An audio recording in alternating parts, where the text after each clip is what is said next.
Hey, welcome back to Pop Culture Graveyard. I am Hollis, and today I want to talk about one of my all-time favorite bands, the Velvet Underground. They wrote beautiful, catchy songs. Well, death songs. Songs fit for angels, black angels. They wrote about good times, heroin. So this will be a brief overview on the Velvet Underground. Wait, did I say brief overview? I'm sorry. I meant a deep dive.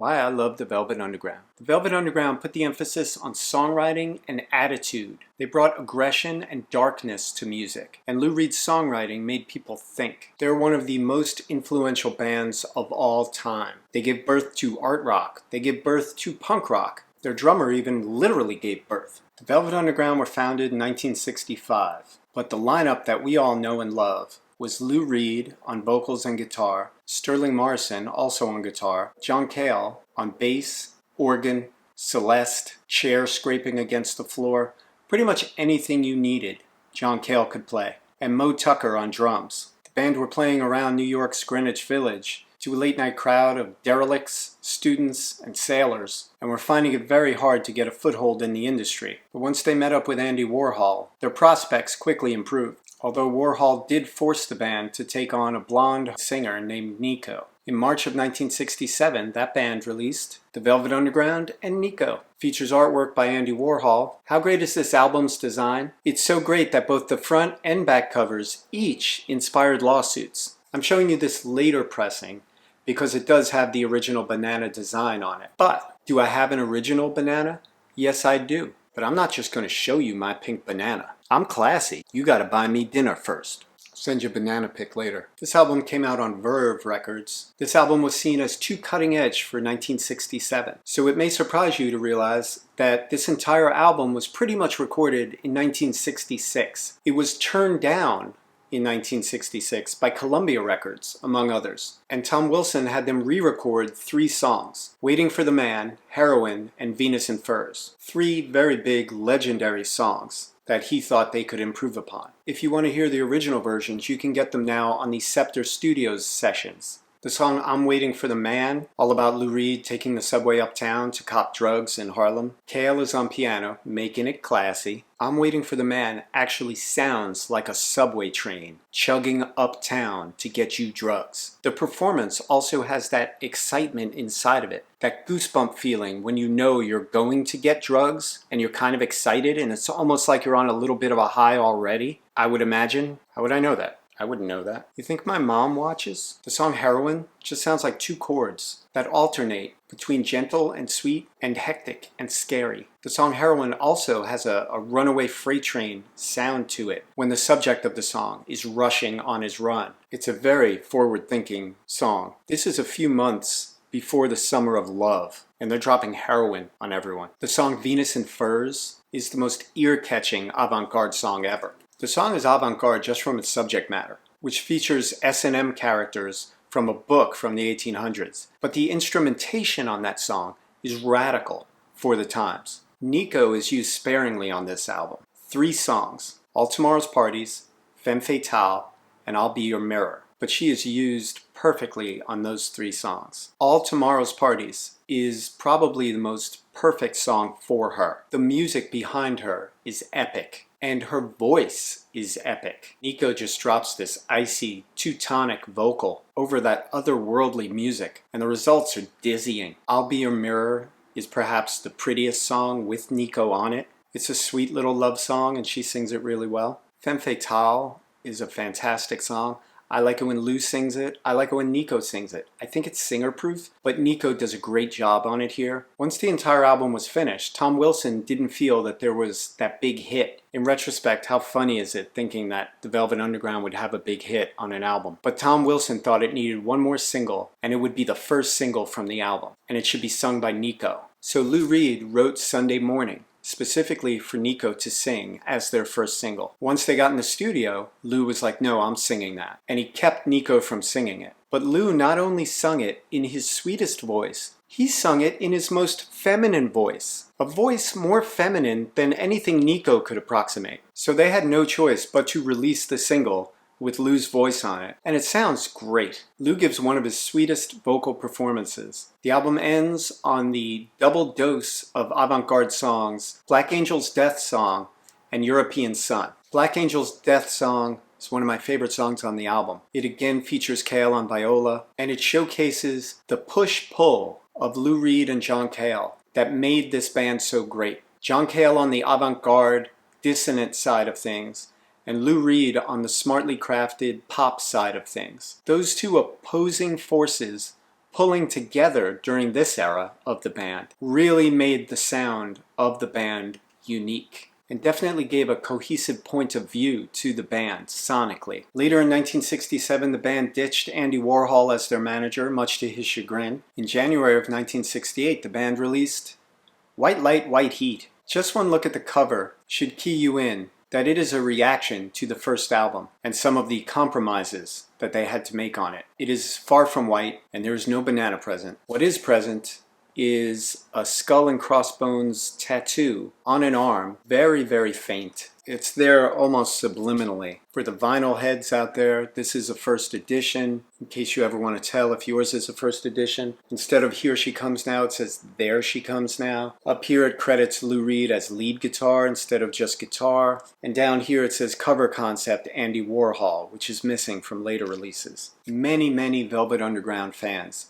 see this album as the Velvet Underground at their purest. They're very dense and they're very aggressive. Much like European Sun on the first album, White Light, White Heat as a song presages punk. And the 17-minute track that ends the album, Sister Ray, is perhaps the biggest FU ever to listener expectations. I talked on the first album about the push-pull of Reed and Cale. Cale won this tug of war. There is more avant-garde stuff on this album. There are song format experiments, The Gift, Lady Godiva's Operation, more aggressive screamers, White Light, White Heat, Sister Ray, and then I Heard Her Call My Name, which is a loud, aggressive, whip-smart production of a pretty oblique, weird, left-of-field song, and maybe the hidden gem of the album. Here She Comes Now is one of my favorite Velvet Underground songs. It's the lone moment of calm in the eye of the hurricane that is this album. Again, going back to the influence of the Velvets,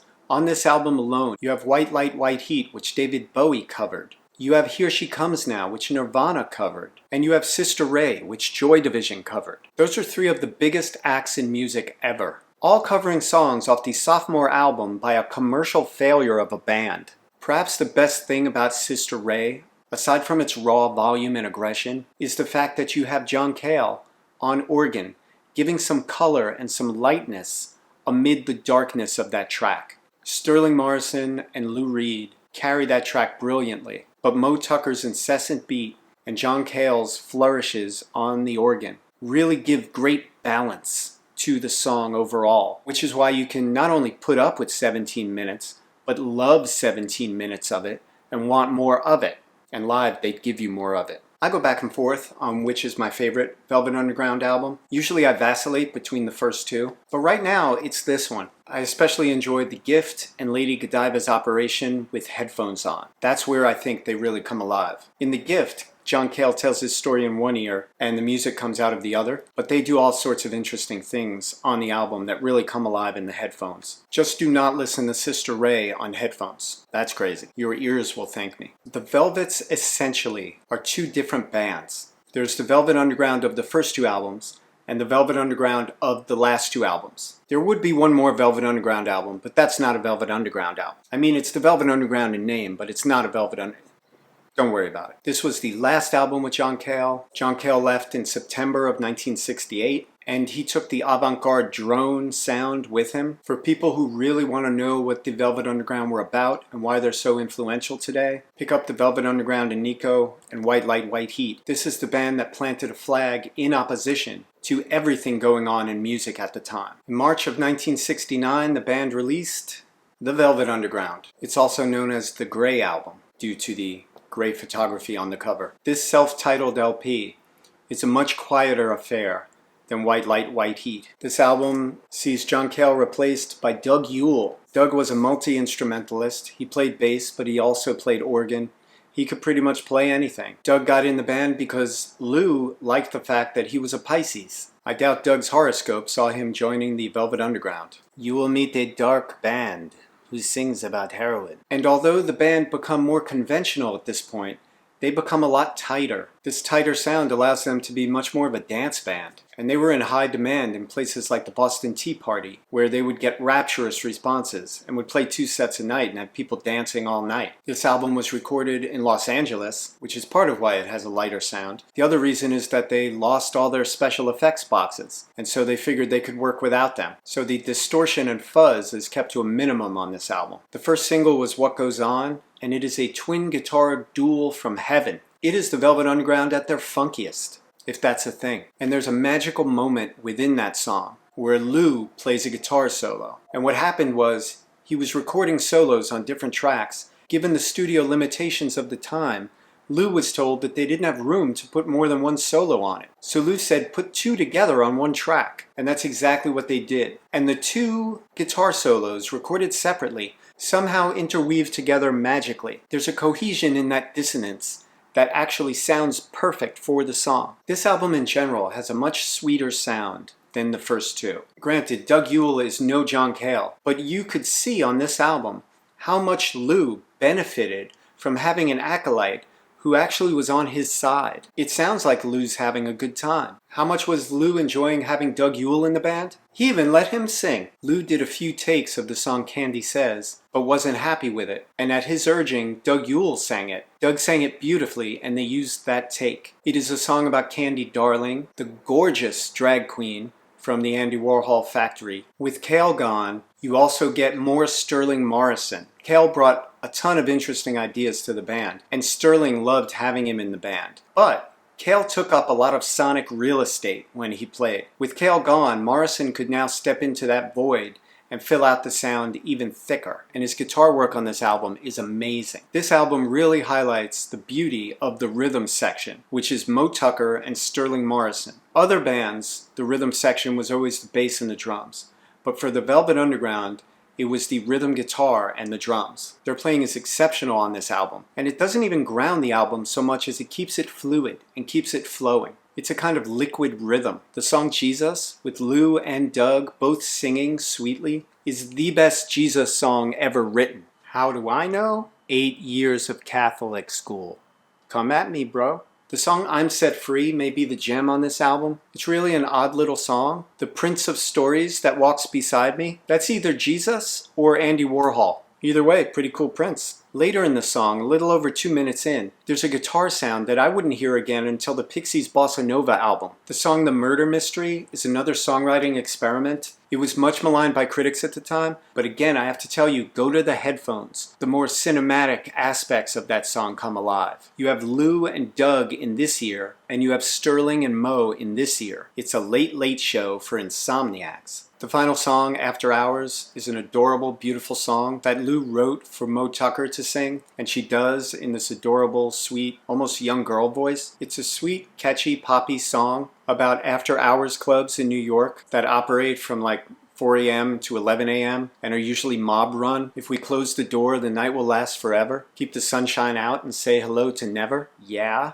I think I will have another drink. In November of 1970, the Velvet Underground release, Loaded. The band's manager, Steve Sesnick, got them out of their contract with Verve, and they signed with Atlantic Records. Their first record for Atlantic, my 4th favorite Velvet Underground album. But that doesn't mean there aren't amazing songs on here. The 2 classic Velvet Underground songs on here are Sweet Jane and Rock and Roll, both of which have been covered dozens and possibly hundreds of times by various artists. The band had been playing these songs live for a while before they recorded this album, so they were pretty tight. But the guitar figure to Sweet Jane had been changing, and it was only finalized right before they recorded the song. And now it's the most recognizable part of the song. Unfortunately for Lou, the bridge to the song, that went heavenly wine and roses seem to whisper to me when you smile, was edited out without his knowledge prior to the record being released. Lou was not happy about this, but there was nothing he could do at that point. Rock and Roll is up next, and it's a serious 1-2 punch coming on the heels of Sweet Jane. There was a great guitar solo on Sweet Jane, and it is very sweet, and it's played slowly. That is actually Doug Yule playing that guitar solo. This album was like a coming out party for Doug Yule.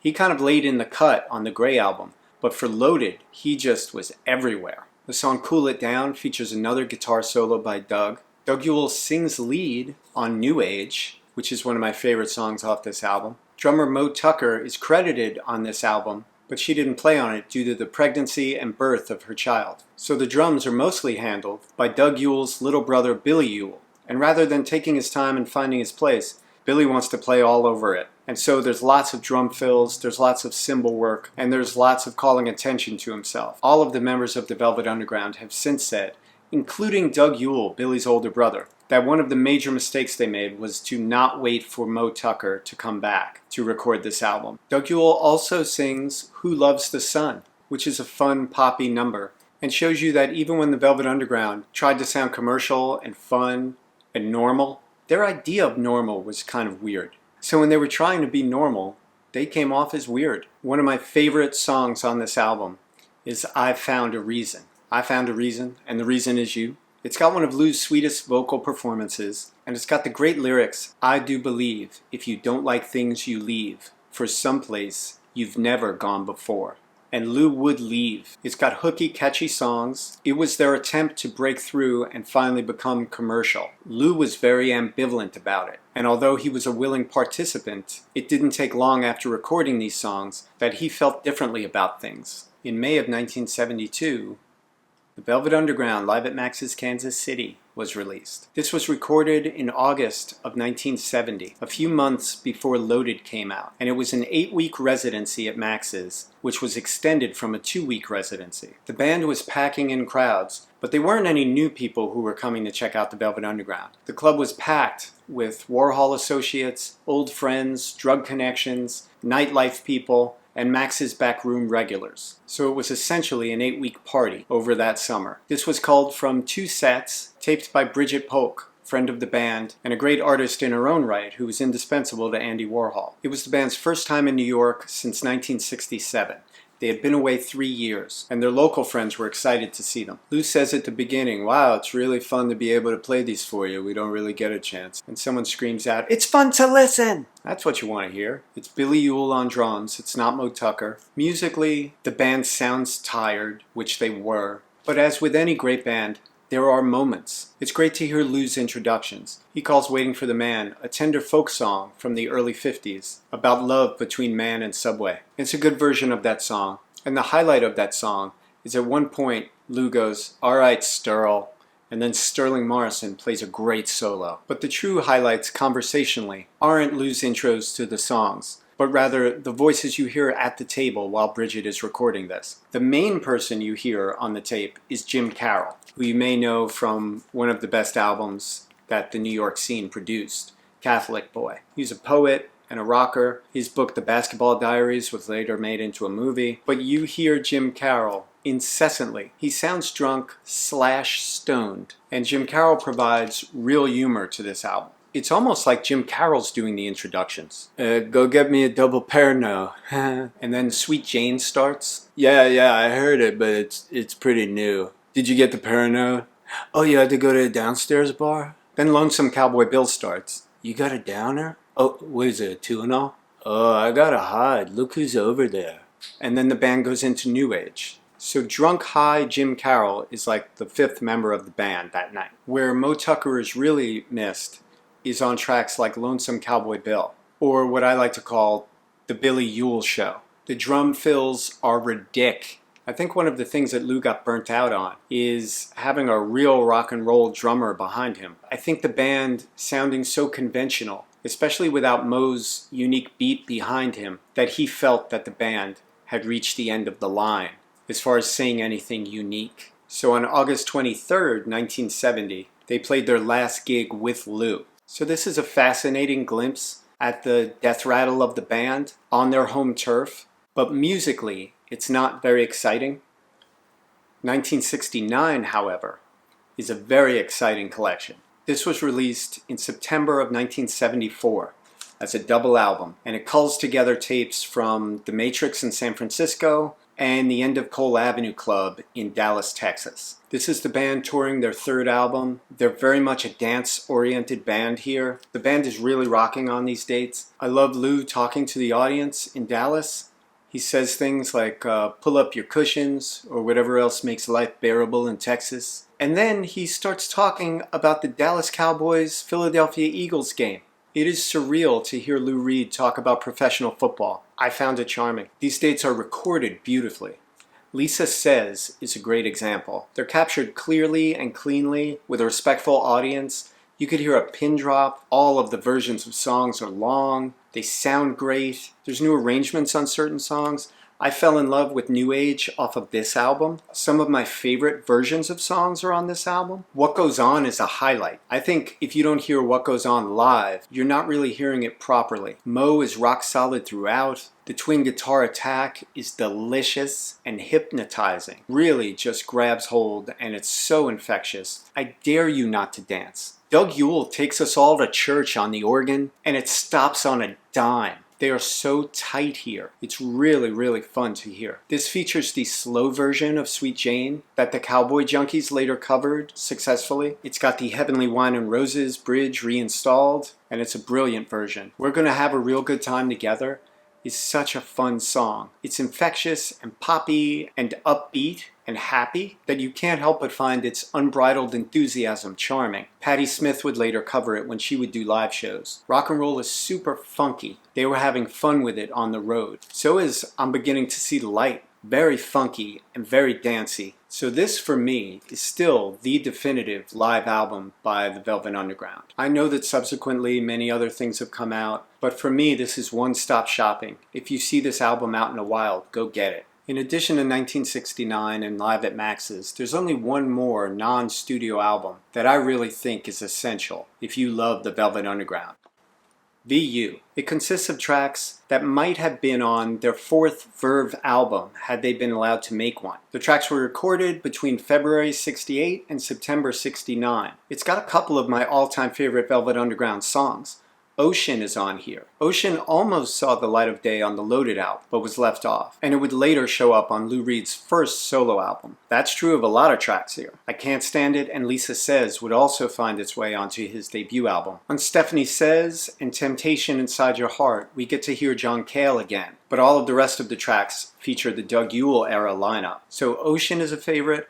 Also, Foggy Notion is a favorite. Foggy Notion is one of those songs that made Jonathan Richman a big fan when he would listen to them at the Boston Tea Party. He would later cover that song with the Modern Lovers. Another great version. Go up to the search, go Jonathan Richman, Foggy Notion, and you better come back. Stephanie Says is another favorite. It's got this brightness and sweetness to it, and it sort of shimmers, and I really love it. I think Wes Anderson used it in Royal Tenenbaums, but it is a sweet, sweet song. Finally, there's the song Andy's Chest, which is fascinating to see in this early form. It would later show up on Lou Reed's Transformer album, and that's a great version as well. But I mention it just to hammer home that these were not throwaway songs, and that Lou Reed, at least, clearly intended these songs to be heard. So once you get all the studio albums, do yourself a favor and get VU. There's one more studio album under the Velvet Underground moniker, but in reality it's a Doug Yule solo album. Doug plays almost all the instruments himself, with the exception of drums, where he got Ian Pace from Deep Purple. I don't know how that happened, but it happened. In closing, get anything you can by the Velvet Underground. There are even best ofs rolling around. Special price series. I got this for $10. This comp was put out by MGM in 1980, and it features a really nice eclectic mix of tracks from the first three Velvet Underground albums. There's no bad way to get into this band. Just get into them. That's it for this week on Pop Culture Graveyard. If you enjoyed this week's episode, please hit the subscribe button, and I will see you next week with a lot more cool stuff. Oh no, look who it is, I gotta hide.